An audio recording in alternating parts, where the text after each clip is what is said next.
color. From Television City in Hollywood, Chrysler Corporation presents Jack Benny, Liberace Jayne Mansfield, Vincent Price, Rod McEwen, Tony O'Brien. Starring in Shower of Stars, the brightest stars of Hollywood, brought to you by Chrysler Corporation, maker of the 5 great cars of the forward look. Plymouth, Dodge, DeSoto, Chrysler, and the exclusive Imperial.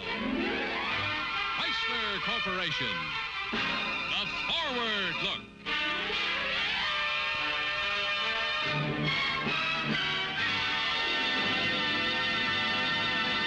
And now here is your host, Bill Lundigan.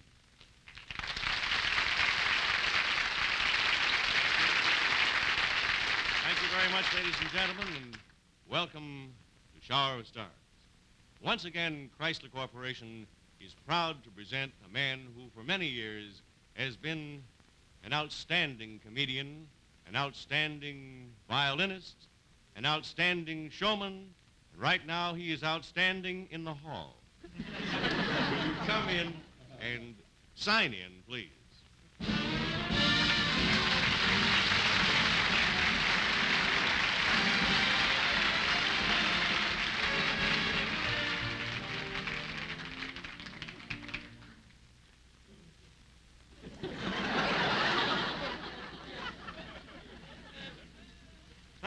Thank you very, very much, ladies and gentlemen. I'm your mystery guest for the next hour. You know, this is the first Shower of Stars in 1957, and I must say that although I enjoyed the holidays, they really left me exhausted. I mean, you know, all those great, big, glamorous Hollywood parties, I'm glad they're over. I got so tired reading about them. You know, there's just so much your eyes can take. You know? But tonight, I believe we have a very good show. I hope so. And we have some of the most impressive guest stars that we've ever had. I mean, now, for music lovers, we have Liberace. For art lovers, we have Vincent Price. And for just lovers, we have Jayne Mansfield. And then from Universal International Studios, we have a very fine young actor by the name of Rod McEwen. He's 23 years old, and he reminds me very much of myself when I was his age, you see. Except that when I was 23, I was 32. And then from the Bob Crosby Show, we have the very beautiful and talented Joni O'Brien, who makes me wish that I were 23 again, you see.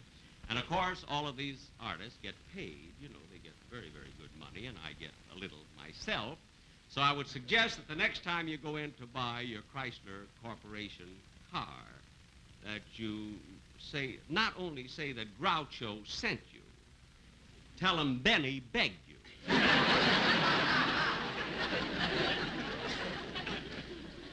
And in that way, not only will you get a good car, but my bank book will have that forward look. And now, ladies and gentlemen, from 20th Century Fox, bring you their newest glamorous star, Miss Jayne Mansfield.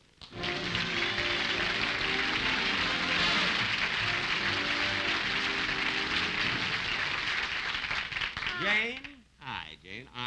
You know, this is the first time I've seen you since your brief appearance on my show, and I want to congratulate you again on your appearance in your picture, The Girl Can't Help It. I thought you were wonderful in it, and you look like $1 million. Well, thank you, Jack. That's a wonderful compliment.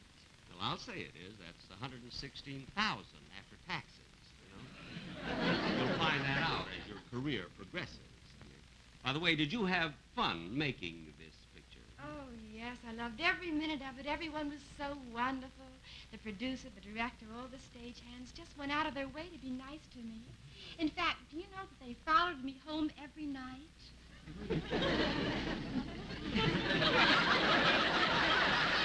Well, of course, they have such a friendly bunch, at 20th Century Fox. I noticed a couple of Paramount fellas in the crowd, too. So did I. I wish you wouldn't walk quite that fast. I'm still out of breath. But tell me, Jane, what qualities does a man need to attract a very, very pretty girl like yourself? Take me, for instance. What would you expect of me, let me say? Oh, well, I'd expect you to be pleasant. Yes. Courteous. Yes. Considerate. Yes. Generous.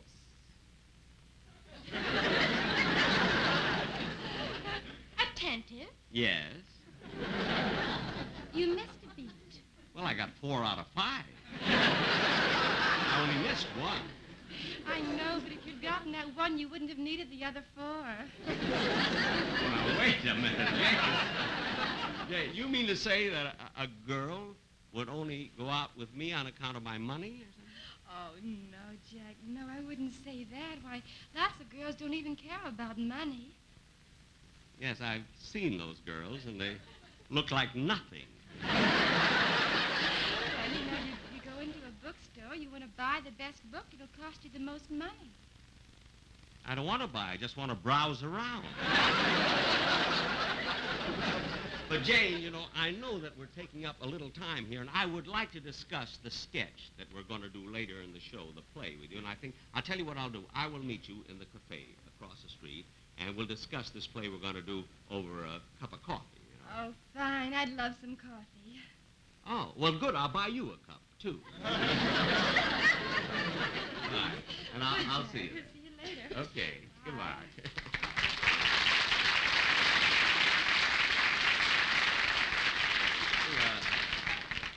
Wonderful girl, really. I've only talked to her 5 minutes. She already has me hooked for a cup of coffee.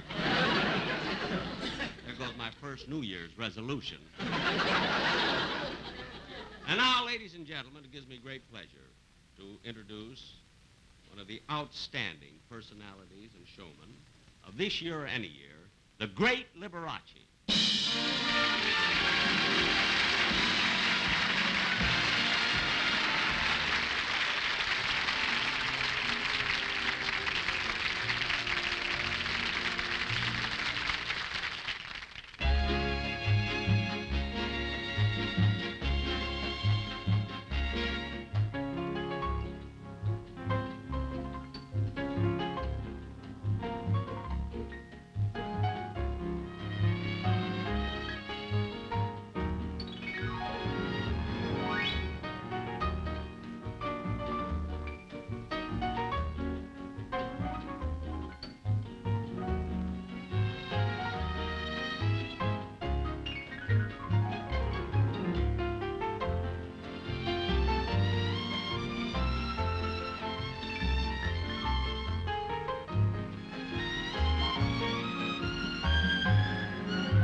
In just a moment, we'll return to the second act of Shower of Stars. And now your host, Bill Lundigan.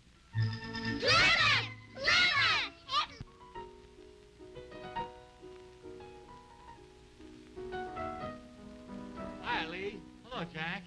You know, I just got back in time to hear the finish of your number. It was great. Thank you. You say you just got back. Where were you? I was over in a cafe with Jayne Mansfield. You know, I think she's kind of stuck on me. She let me buy her a cup of coffee. Oh. Well, after the show tonight, she's letting me take her out to dinner. Well, say, you are generous. If you got that one, you don't need the other 4. I know. You see, I didn't miss a beat. No. Say, by the way, where is your brother George? Oh, he's around here somewhere. George is so excited about the sketch. You know, it's the first time he's ever had a speaking part. Oh, yeah. What was that line we gave him again? Well, it comes where I say, "Isn't that so, George?" And he says, "Right." You know, it's a shame we have to change the scene and we have to take out that word. It's too bad. Oh, I wish you'd told him that sooner. He's been rehearsing all week. Rehearsing all week for the one word? It took him 3 days just to get his mouth open. Yeah. And I know he's going to be so disappointed. But, You got another line that's very funny, if you'll remember. He had laryngitis all year before he noticed it. that's right.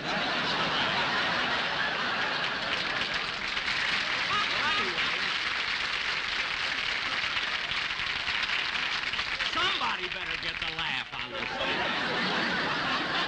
Well, Lee, I'll tell you what. I'll call George out and I'll tell him about this change. Oh, I'm that we sure got. glad you don't have... Okay. Oh, George! George, come here a minute, will you, please?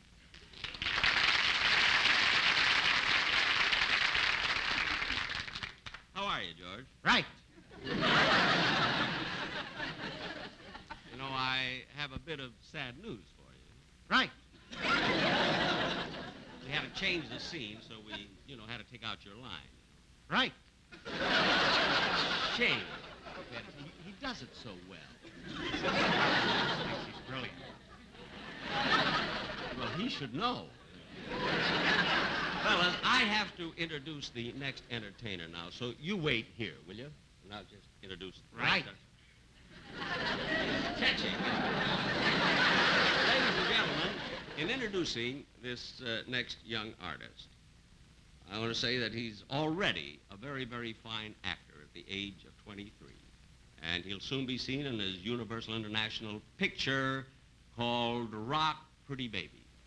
And he's not only an actor, but he's a singer, and he's a songwriter, and he's a poet and an author. The things that he does. Mr. Rod McCune.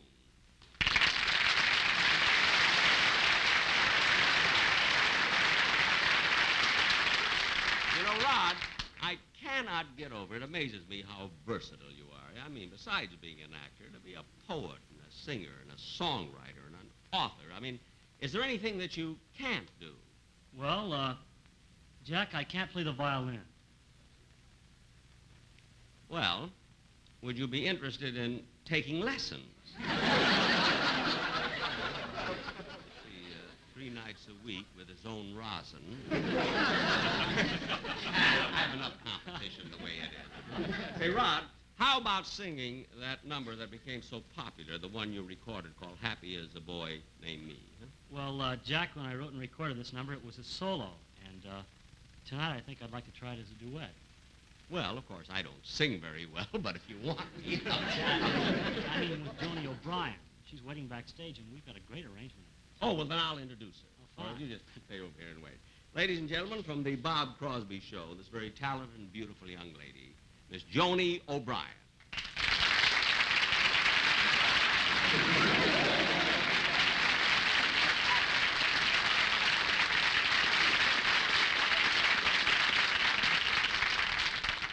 Talented, yes, but Bob, I introduced Joni. Well, Jack, Joni O'Brien has been with me for 3 years on daytime TV, and this being a nighttime television show and her first big break, I thought she'd feel a lot more comfortable if I were to introduce her. Oh, well, go right ahead. I'll just wait right over here then. Thank you. Ladies and gentlemen, first, I would like to thank the wonderful fans who look in on my program. Seen every day, Monday through Friday. I'd like to thank them for their very kind letters, for their loyalty, and for their grateful appreciation. It is very flattering to a performer like myself, who's on the air so very often, to know that I am ever welcome into your home. I have always tried to bring you the very, very best in musical entertainment. And your continued interest in the Bob Crosby program has proved beyond a shadow of a doubt that I have had some small measure of success. Who is he introducing? Himself. But I am not here to talk about the Bob Crosby show. I am here to talk about one of the entertainers on the Bob Crosby show. Oh, and if I must say this, I'm so proud of my show. It is so gratifying to an individual like me to realize that the work, the results of his energy and his efforts are so universally appreciated. Hey, Jack? Right.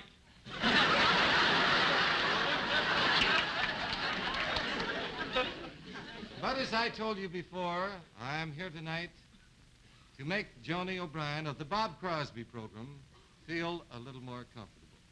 Joni O'Brien of the Bob Crosby Show.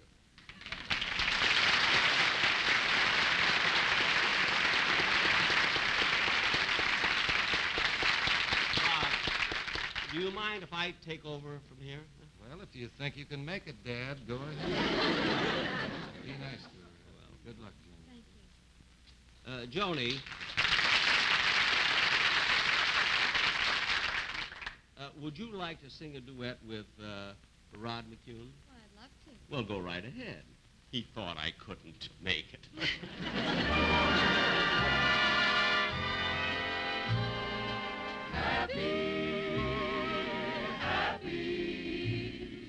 Happy are the hands that yours hold on to. Well, happy are the eyes that your eyes see. Happy is the girl that you belong to.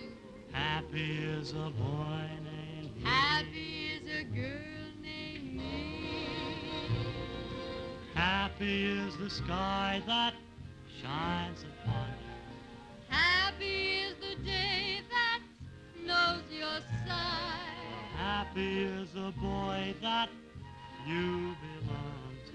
Happy, oh happy am I. Happy, oh happy am I never knew about spring before you came. I never knew what your smile could do. Well, now all the rivers are a-singing your name, and spring is so much the likes of you. Happy, happy, happy, happy. Happy are the hands that yours hold on to. Happy are the eyes that your eyes see. Happy is a boy that you belong to. Happy is a girl named me. Happy is a boy named me. Happy are the hills where you go walking.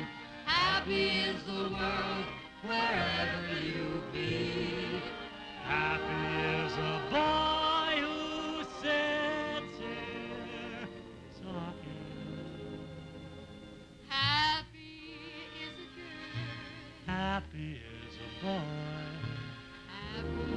Oh, happy are we. Happy are we.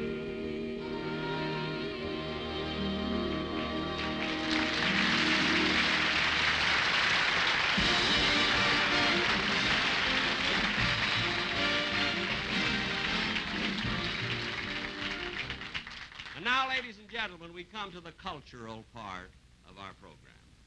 Our next guest is that celebrated actor and art lover you've seen so many, many times on the $64,000 challenge.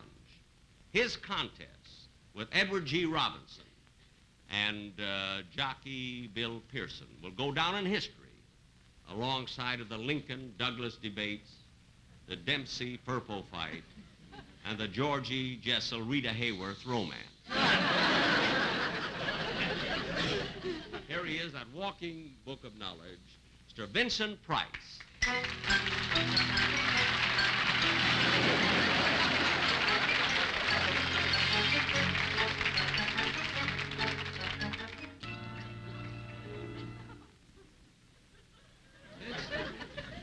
mean, what's the idea of the isolation booth? Huh? Well, Jack, I've done so well in here, I just hate to come out.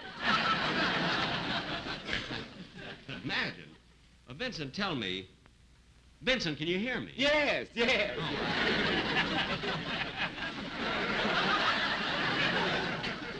Vincent, I'm sure that our viewers would like to know how it feels being in an isolation booth. I mean, what are your views?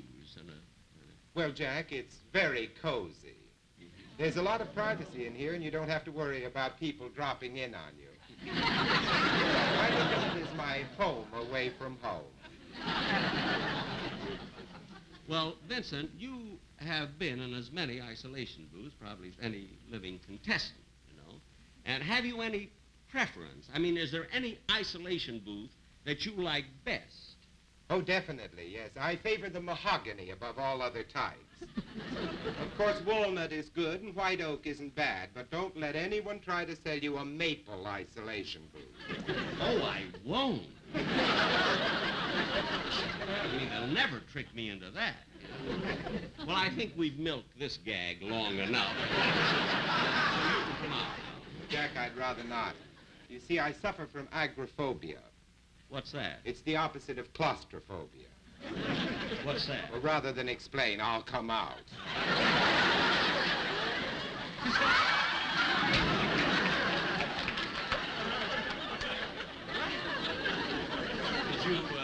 Did you pick those up in Bermuda? Did you? Oh, no, Jack. These are isolation booth shorts. All the contestants are wearing them. They're the very latest thing in quiz clothes. I thought you were on another show, Lose Your Pants.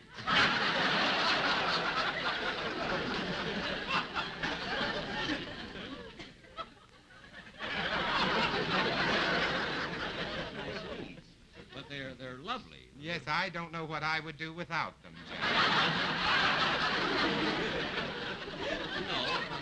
It must be a great help, to have the air, whipping around your knees when you're in there thinking of some hard, difficult question or something. Yes, I imagine. But, you really amaze me. I didn't know that you were that clever, that you knew so much about art. Oh, Jack, art has been my hobby all my life. In fact, you might say my perennially dedicated avocation. Well, you might say it. I wouldn't. Jack, do you collect pictures? Oh, a little. I mean, as a matter of fact, last summer I was in Rome, and I made a television film, which incidentally will be shown, this Rome film will be shown on my Lucky Strike show Sunday night, you see. And so, of course, while I was there, I collected a few pictures. Oh, did you happen to collect a Da Vinci or a Verrocchio or a Modigliani?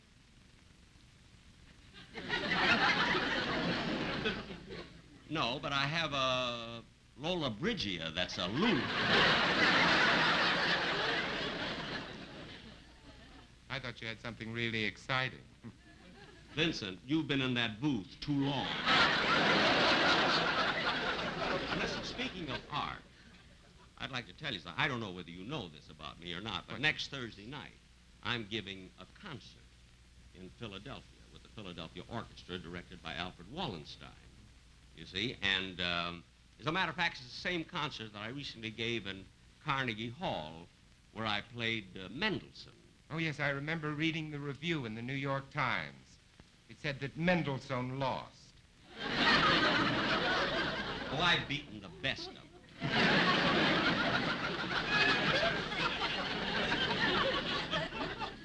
If I can make the weight, I'm going to take on Rimsky-Korsakov. Now, Vincent, you see, later on in the show, you see, you're going to play the part in our sketch of a district attorney, so it would be asking you too much if you put on trousers. Oh, not at all, Jack. In fact, I brought a pair along for just such an emergency. Oh, well, good. I would suggest that you put them on right away so you'll get used to working in them. All right.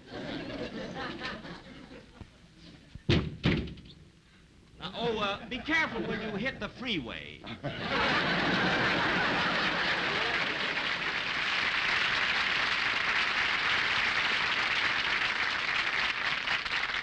I imagine that... But it's easy to find out for yourself why so many people are switching to the cars of the forward look. Visit your dealer this weekend and see how styling and engineering leadership has built more value into Chrysler Corporation cars. See, drive, and compare. Switch to the 1957 cars from Chrysler Corporation, Plymouth, Dodge, DeSoto, Chrysler, and the exclusive Imperial. Ladies and gentlemen, we now utilize the various and somewhat dissimilar talents of Jack Benny, Liberace, Jayne Mansfield, and Vincent Price in a stirring courtroom drama. We take you now to the courtroom where the trial is about to begin.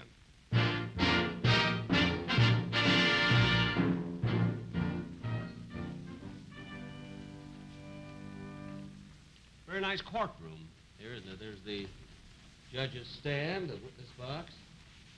Hey, look at those two pictures. A $1 bill and a 5.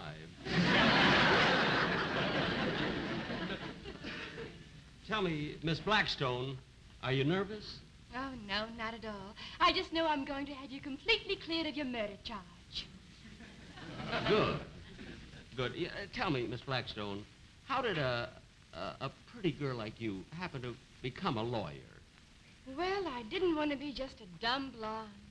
And besides, I've always admired Louis Pasteur. Yes, he was a fine lawyer.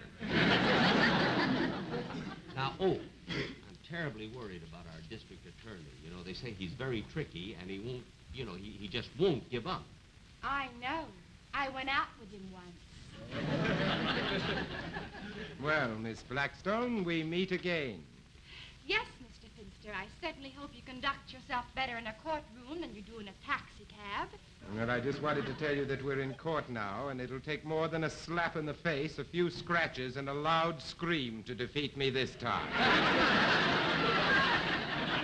Mr. Barkley, if you will change your plea to guilty and save the state the expense of a trial, I'll see to it that all you get is 50 years. 50 years? Yeah, I'll be 89 when I get out. Before or after taxes? Mr. Finster, you're in violation of every code of ethics and court procedure. I demand that you leave my client alone, or I'll make a motion for a mistrial. Very well, if that's the way you want it. But don't think a pretty face will save you. Thank you. Not yours, hers. Court attention. All rise. The Supreme Court of the State of California is now in session. The Honorable Judge Stanley Baldwin presiding.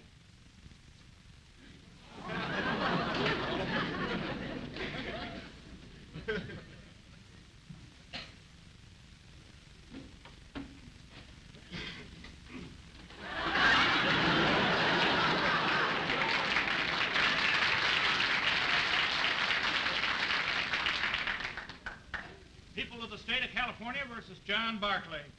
Is the district attorney ready? Ready, Your Honor. Is the defense ready? Not quite, Sidney. Take your time, dear. Your Honor, I object. Objection overruled. But, Your Honor. Shut up! People just can't take overruled for an answer, eh, George? Tell me, Miss Blackstone, how do you happen to know the judge so well? He's generous. Oh.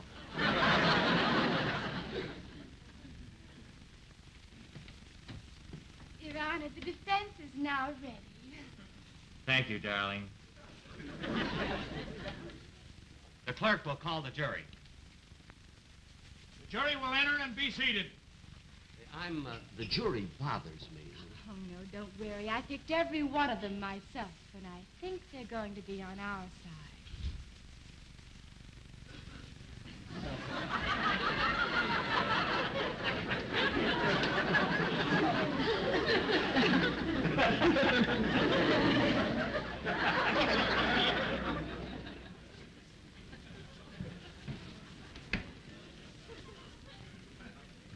Maybe I shouldn't worry.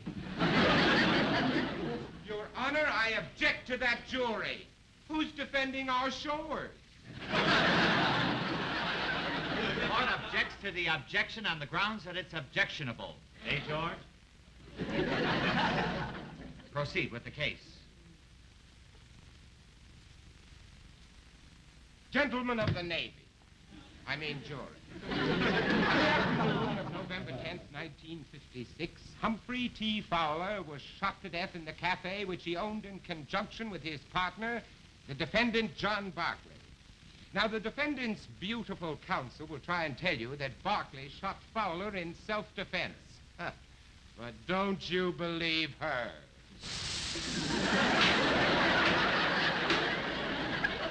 While the court agrees and sympathizes with the jury, it must uphold the dignity and decorum of this jurisprudence. There will be no more hissing, gentlemen. It looks lousy. You may call your first witness. Well, Officer Coleman, please take the stand. Mr. Barclay, I know we can't lose, but in case we do, could you please pay me my fee now? What do you want from me? First coffee, now this.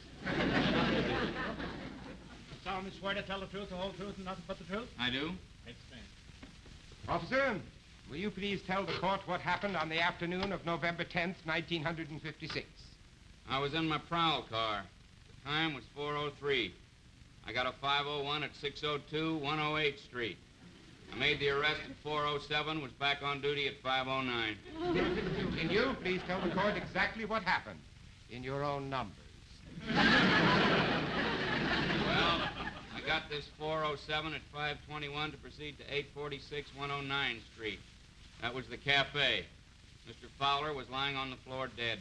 Now, did you see the defendant? Yes, sir. He was standing over the body with a smoking revolver in his right hand and his left hand in the cash register. Is it a crime to be left-handed? Your witness? No questions. In that case, officer, 23 skidoo. Now, if it please the court, I would like my client to take the stand.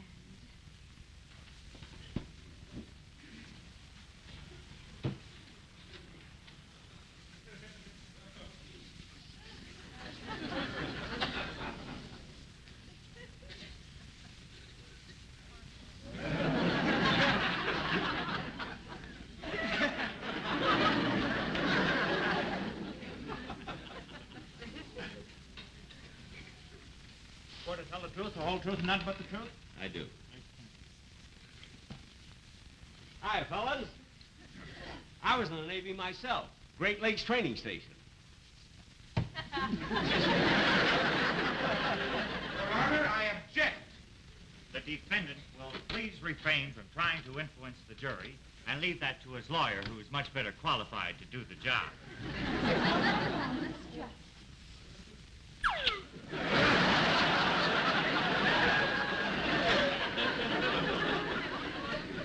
Sure is a lot better than traffic court, eh, George? Now, Mr. Barclay, suppose you tell the court what really happened the night your partner was killed. Well, a customer came into our cafe and ordered a cheeseburger sandwich. Mm-hmm. Please continue. Well, while I put the cheeseburger on the fire, the customer laid 20 cents on the counter. See? So I saw my partner ring up a no sale on the cash register and put the money in his pocket. Uh-huh. And then what happened? Well, I felt that half of the 20 cents was mine, so during the struggle, my gun went off. You, your witness. Isn't it a fact that the night before the murder you had a violent quarrel with your partner? Well, of course, it's no secret that there has been friction between he and I. You mean between him and me? Yes, between him and me. Well, anyway, I was in the other room there, laying down for a while, when You mean you were lying down?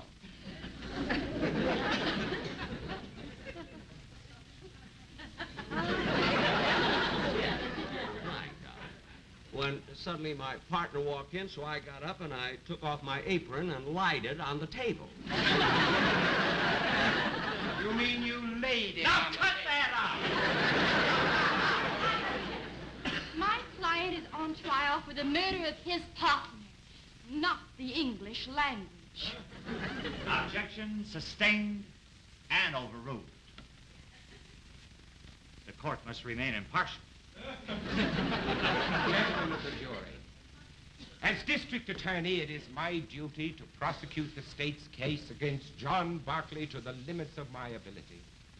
It is not the nicest thing in the world to send a man to his death in the gas chamber. It stings. But we must suppress our personal feelings and weigh the facts of this case in the cold light of reason. We must look upon the defendant, John Barclay, not as a fellow human, not as a member of our community, but as a brutal, callous, ungrammatical murderer. And so, gentlemen, when you go into that jury room, remember it is the duty of every individual to uphold the law, no matter what the consequences to the culprit may be, so that the safety of our system may be upheld. And, gentlemen, when you come out of that room, I beg you, I beseech you to bring back a verdict of guilty and wipe this blot from the escutcheon of society. Don't I remind you a teensy-weensy bit of Clarence Darrow?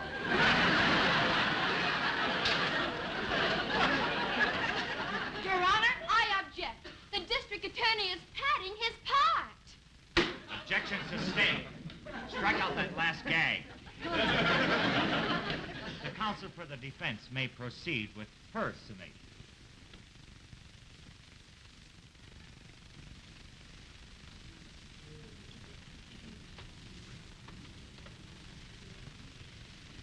Boys, I'm not going to call you gentlemen of the jury because I feel that I know you all too well. Eddie, Joe, Steve, Tom, Dave, Mike, Pat, Sidney, Matt, Cyril, Herman, Julius.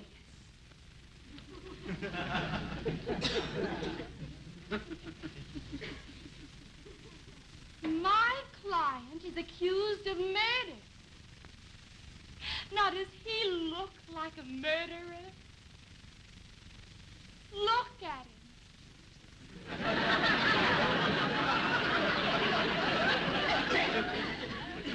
Look at him. Fellas, look at me.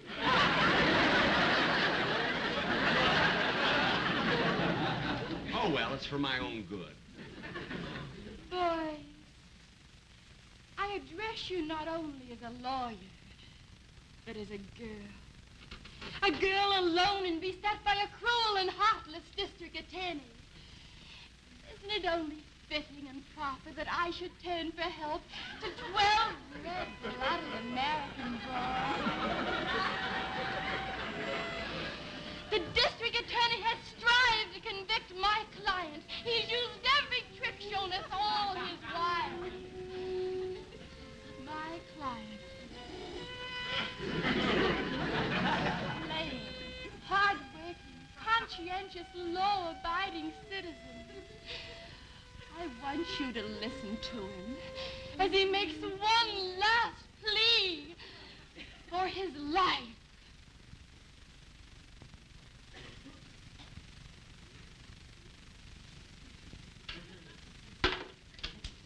Fellas, this is more than just a man on trial for his life.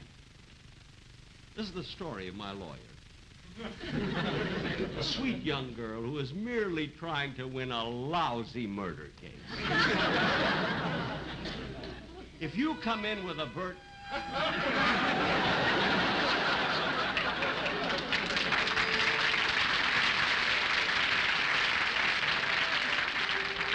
if you come in with a verdict of guilty, you will not only be sending me to the gas chamber, but look what you will be doing to her. I'm not pleading for myself, because I'll be gone. Not so loud. My worst will be over. But then she'll have to go through the rest of her life thinking about losing this case. Fellas, you cannot let her down.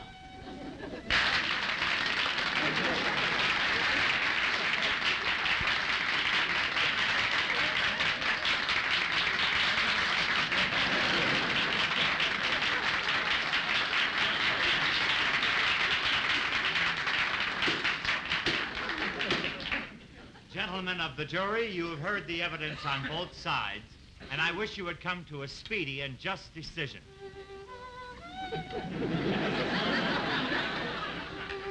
The reason I ask you for speed is because tonight I must leave for Palm Springs, where I'm opening at the Chi-Chi Cafe for a 10-day engagement. After that, I have a one-nighter in Salt Lake City, after which I go to Chicago for an engagement at the Chez Paris. Now, if you happen to be in any of these places, please drop in and see me. I'm sure you will be well entertained.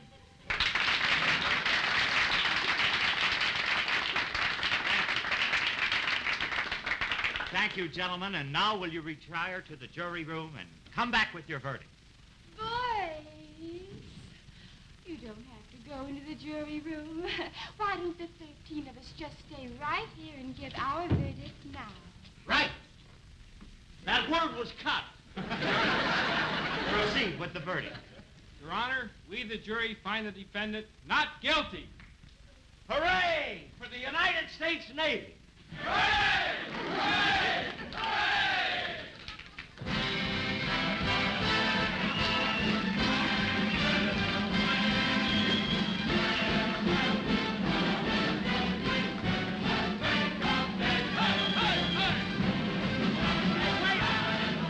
Why are you celebrating? Well, I like to be on the winning side.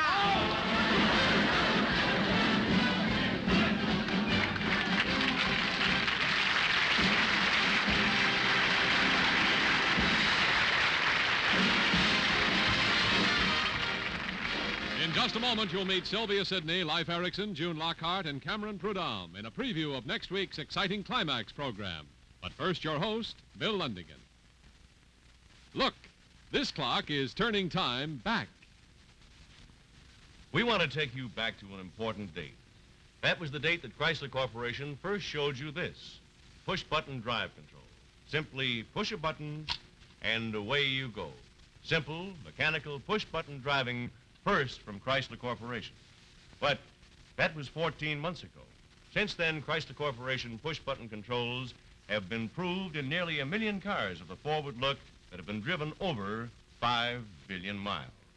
And for 1957, Chrysler Corporation's push-button control has been teamed with a great new transmission, new push-button torque flight.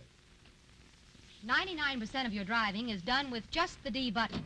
But you also have 2 bonus buttons for extreme driving conditions like rocking out of mud, sand, or snow. Or for extra braking effect when you're going down a very steep hill. This new, more advanced push-button control is yours with push-button torque flight, the best combination of smoothness and acceleration in cars today. And look where it's located. At the left, safely out of the reach of children. This coming weekend, make a date with your dealer to try new push-button torque flight. It's another example of Chrysler Corporation's engineering leadership. Remember, only Chrysler Corporation makes push-button driving available to you in every model, in every price range. Ladies and gentlemen, next on Climax, the gold dress. It's the compelling story of a woman's love which endures even after her death.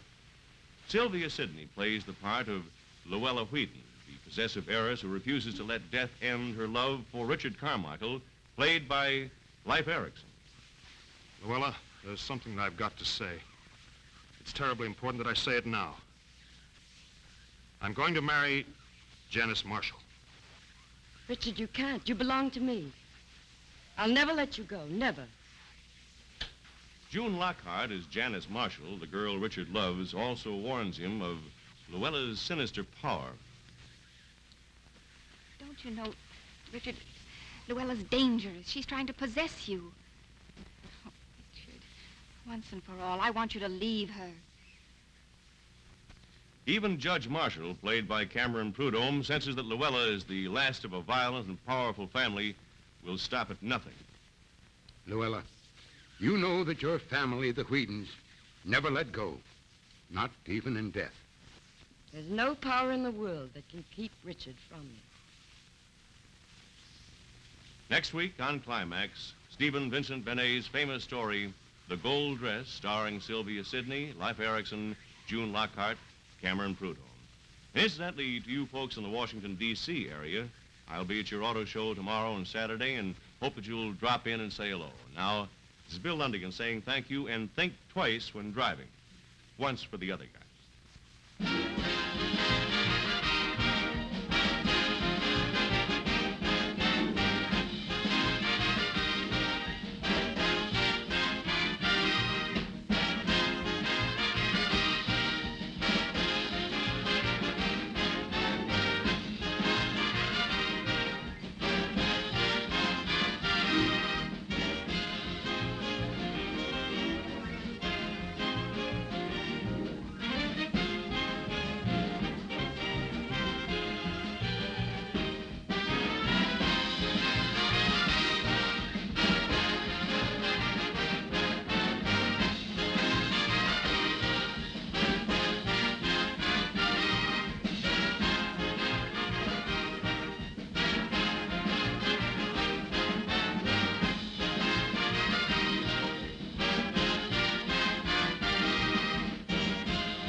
Coming on Climax, January 24th, Circle of Destruction, starring Dale Robertson, Beulah Bondi, Skip Homeyer, Joe Mantell, Karen Steele, and featuring Harry Belliver and Peggy Morris.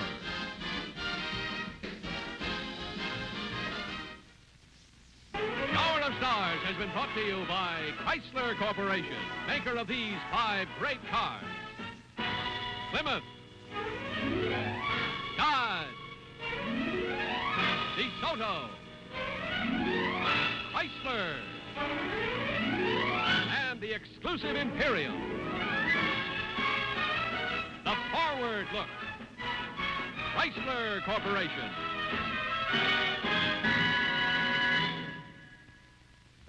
Art Gilmore speaking. Portions of the preceding program were pre-recorded. Shower of Stars has been selected for viewing by our armed forces overseas and is a CBS television network production.